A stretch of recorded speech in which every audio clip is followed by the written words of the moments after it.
Next circuit आपको दिख रहा है यहाँ पे AC थ्रू RL मतलब रेजिस्टेंस एंड इंडक्टेंस। रेजिस्टेंस और इंडक्टेंस कैसे लगे हुए हैं यहाँ पर, सीरीज़ में लगे हुए हैं। रेजिस्टेंस और इंडक्टेंस सीरीज़ में है। वोल्टेज VR क्या है, voltage across resistance. Voltage VL क्या है, voltage across inductance. Voltage V क्या है यहाँ पे, RMS value of applied voltage, जो भी आप अप्लाई कर रहे हैं वोल्टेज उसकी RMS वैल्यू। I क्या है यहाँ पे, RMS value of current, circuit current है ना, तो RMS वैल्यू करंट है ये I और V दोनों। VR ओम्स लॉ के अकॉर्डिंग I इंटू R लिख सकते हैं हम, वोल्टेज ड्रॉप अक्रॉस L, और VL को हम लिख सकते हैं I इंटू XL। I हम जनरली यहाँ पे VL लिखते थे LdI/dt, लेकिन X के रेजिस्टेंस के फॉर्म में अगर हमें लिखना है तो I इंटू L कभी नहीं लिखिएगा, I इंटू XL होता है। Reactance, inductive reactance into current is equal to voltage drop across inductance. या तो VL को हम LdI/dt के फॉर्म में लिखें या I इंटू XL के फॉर्म में लिखें। यूनिट्स इनकी वोल्ट्स में होगी। अब जनरली हम इस सर्किट के आधार पर फेज़र डायग्राम बनाएंगे और फेज़र डायग्राम की सहायता से हम कंक्लूजन्स निकालेंगे यहाँ पर। तो फेज़र डायग्राम हम बनाने के लिए, अब जैसे कि ये क्या है, कौन सा सर्किट है, सीरीज सर्किट है। R और L क्या है यहाँ पे, सीरीज़ में कनेक्टेड है।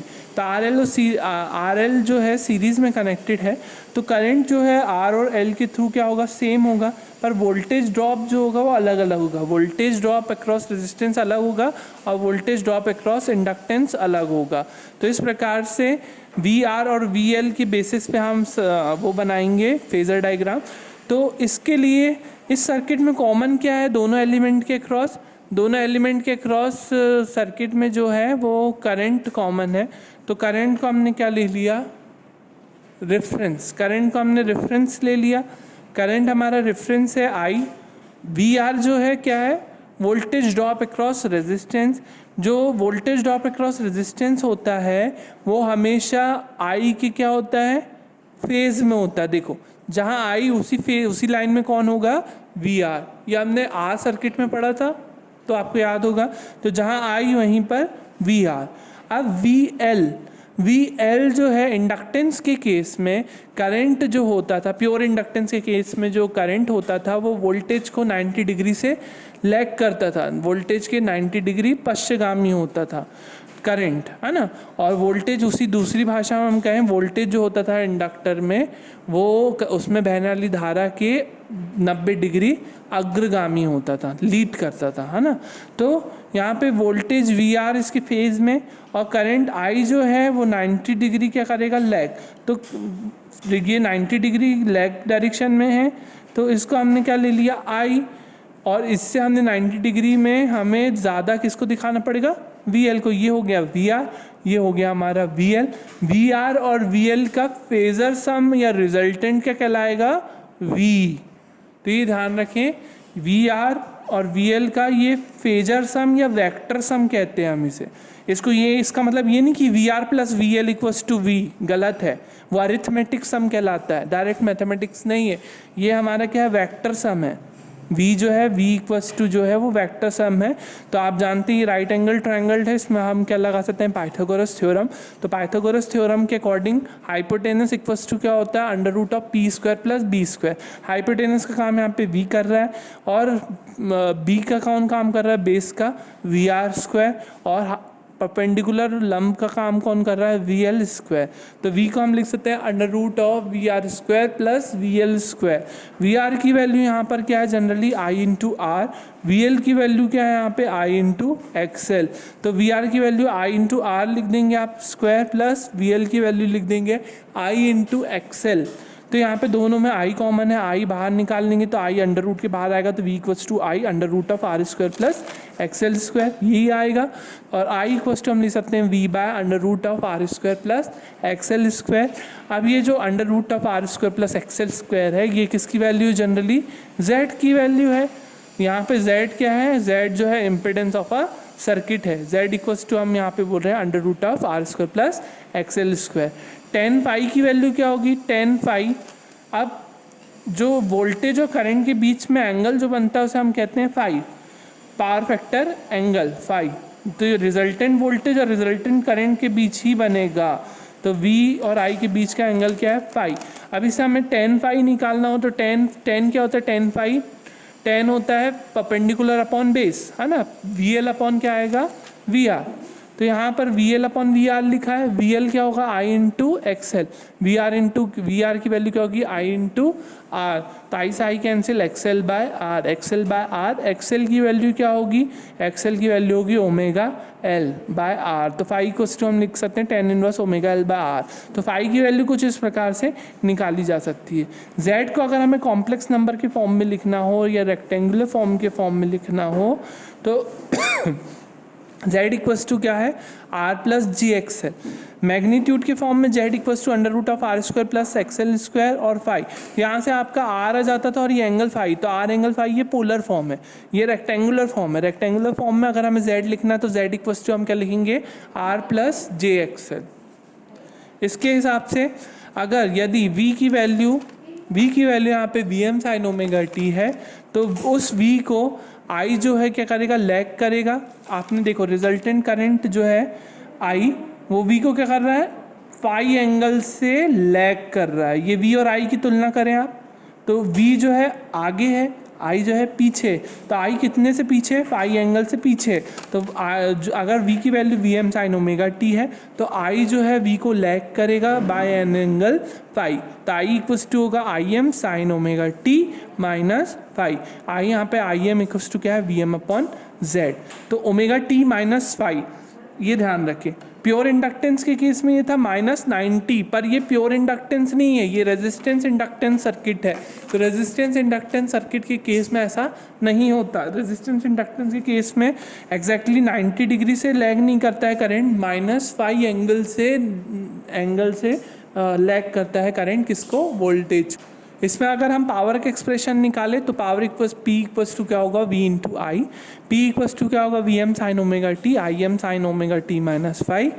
अब यहाँ पर हमने एक ये V और I की वैल्यू तो रख ली। अब ये sine omega t into sine omega T minus phi, sine A into sine B। Trigonometry में आपने एक फॉर्मूला पढ़ा होगा, 2 sine A sine B equals to होता था cos A of minus B minus cos of A plus B।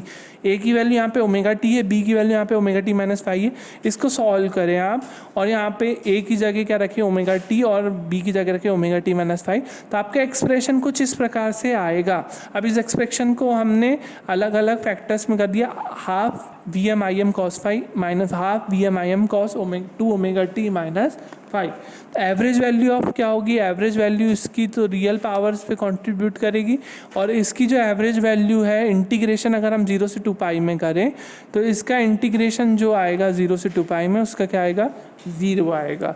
तो ये half Vm Im cos phi ये है रियल पावर, और इसका एवरेज हो जाएगा 0। तो P एवरेज की वैल्यू हो जाएगी half Vm Im cos phi. P average equals to Vm by root two Im by root two, इस प्रकार से लिख सकते हैं। Vm by root two Im by root two ये VRMS और ये IRMS की वैल्यू है, तो V into I cos phi हम लिख सकते हैं। यहाँ पे V और I जो है RMS values of voltage and current है। P एवरेज की वैल्यू होगी VI कॉस फाई वॉट्स में। कॉस फाई क्या होगा, कॉस फाई हम इसमें से कॉस फाई लिखें तो कॉस क्या होता है, बेस अपॉन हाइपोटेनस। बेस है VR अपॉन हाइपोटेनस है V, तो base upon hypotenuse VR upon V लिखेंगे। तो VR की value I into R, V की वैल्यू I इंटू Z, तो ये R by Z। Simply cos phi को हम लिखेंगे R बाय Z। उसी के बेस पे ये क्वेश्चन है। आपको रेजिस्टेंस की वैल्यू दी हुई है, इंडक्टेंस की वैल्यू दी है, VR वोल्टेज अक्रॉस रेजिस्टेंस है, VL आपका वोल्टेज अक्रॉस इंडक्टेंस है। वोल्टेज अप्लाइड क्या है 220 वोल्ट 50 हर्ट्स। इस सर्किट में I की वैल्यू निकालना है, कॉस फाई की वैल्यू निकालना है। पावर कंजम्पशन या एक्टिव पावर की वैल्यू हम बोलें तो एक ही चीज़ है, पावर कंजम्पशन, पावर डिसिपेशन, और क्या बोलते हैं एक्टिव पावर, रियल पावर या ट्रू पावर, ये सब इसके पावर कंजम्पशन के ही दूसरे नाम हैं। और फाई की वैल्यू निकालना है, एक्टिव पावर की वैल्यू, रिएक्टिव पावर और अपेरेंट पावर।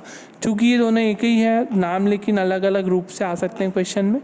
एक्सेल आपने पढ़ा है 2 पाई FL, 2 पाई FL 2 पाई इंटू एफ की वैल्यू 50, L की वैल्यू है 0.04 हेनरी। ध्यान रखिए कई बार ये हेनरी होता है, कभी ये मिली हेनरी होता है, कभी ये माइक्रो हेनरी होता है। मिली के लिए आप 10 की पावर -3 यूज़ करें, माइक्रो के लिए आप 10 की पावर -6 करें, है ना। तो ये ध्यान रखें मिली है कि माइक्रो है। नैनो के लिए हो जाता है फिर 10 की पावर -9। तो ये ध्यान रखिए क्या लिखा है ना। तो ये इधर कुछ नहीं लिखा है अभी, तो मिली होता तो 10⁻³ होता, पर मिली भी नहीं है यहाँ पर। तो इसके हिसाब से हम डायरेक्ट 0.04 कर सकते हैं। अगर मिली होता तो 10⁻³ करते, या माइक्रो या नैनो होता तो उसके हिसाब से अलग वैल्यूज़ लिखते। एक्सेल की वैल्यू क्या जाएगी 12.56। एक्सेल हमने इसलिए निकाला क्योंकि जेड की वैल्यू आरएल सर्किट में क्या होती है √r² प्लस XL²। तो दोनों की वैल्यू रखेंगे तो जेड की वैल्यू आ गई। जेड की वैल्यू आएगी तभी करंट की वैल्यू आएगी। करंट आई क्या है यहाँ पे, कंप्लीट करंट आई = V/Z।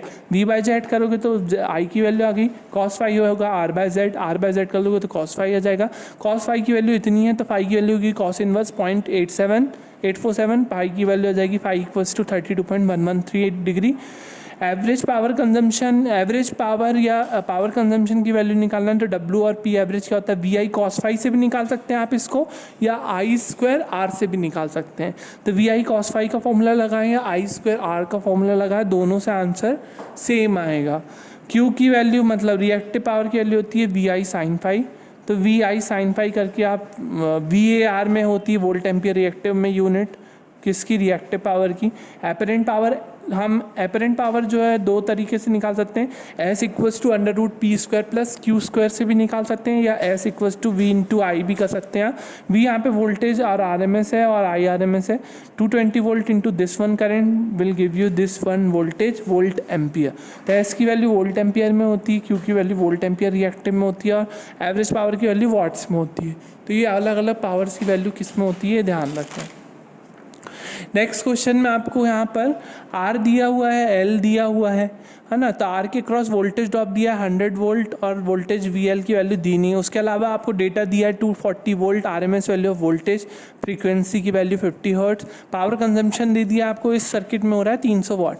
तो इस स्थिति में L की वैल्यू को निकालना है, तो हमें सब फॉर्मूले यूज़ करना है। V = पाइथागोरस थ्योरम से हमने RL सर्किट में लिखा था √VR² + VL²। तो VL की वैल्यू क्या जाएगी, यहाँ से हम VL की वैल्यू निकाले तो √V² - VR² आ जाएगा। VL की वैल्यू √240² - 100²। VL की वैल्यू हो जाएगी 218.17 वोल्ट। W दिया हुआ है 300 वाट, W = होता है VI cos फाई। 300 वाट है, V की वैल्यू 240 है, I की वैल्यू नहीं मालूम। cos फाई की वैल्यू क्या होगी, cos फाई की वैल्यू इसके फेजर डायग्राम से क्या होती है, RL फेजर डायग्राम से VR/V। क्योंकि R और Z हमारे पास नहीं है तो VR/V से हम निकाल सकते हैं। क्योंकि हमारे पास VR की वैल्यू है, VR की वैल्यू दी हुई है 100 वोल्ट, तो 300 = 240 × I।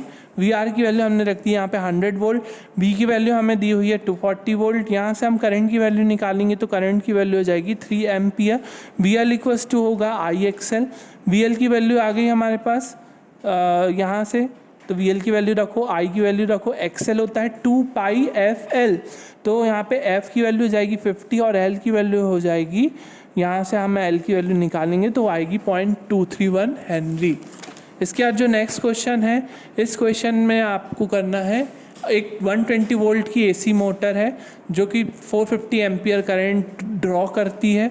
वाट मीटर द्वारा जो पावर की रीडिंग प्रदर्शित हो रही है वो है 50 किलोवाट। इस स्थिति में प्रतिबाधा Z, रेजिस्टेंस प्रतिरोध का मान, और XL इंडक्टिव रिएक्टेंस का मान, और प्रतिघात का मान, प्रेरकत्व प्रतिघात XL को हम बोलते हैं, Z को हम प्रतिबाधा बोलते हैं, इम्पिडेंस को, रेजिस्टेंस R प्रतिरोध, और S एपरेंट पावर, और cos फाई पावर फैक्टर की वैल्यू क्या होगी इस सर्किट के लिए आपको निकालना है। इस वोल्ट की AC मोटर आपको दी हुई है, तो आप इसका एक अजम्पशन ले और Z, R, XL, S और cos फाई की वैल्यू लिखें, और इसका मुझे कमेंट्स में आंसर चाहिए।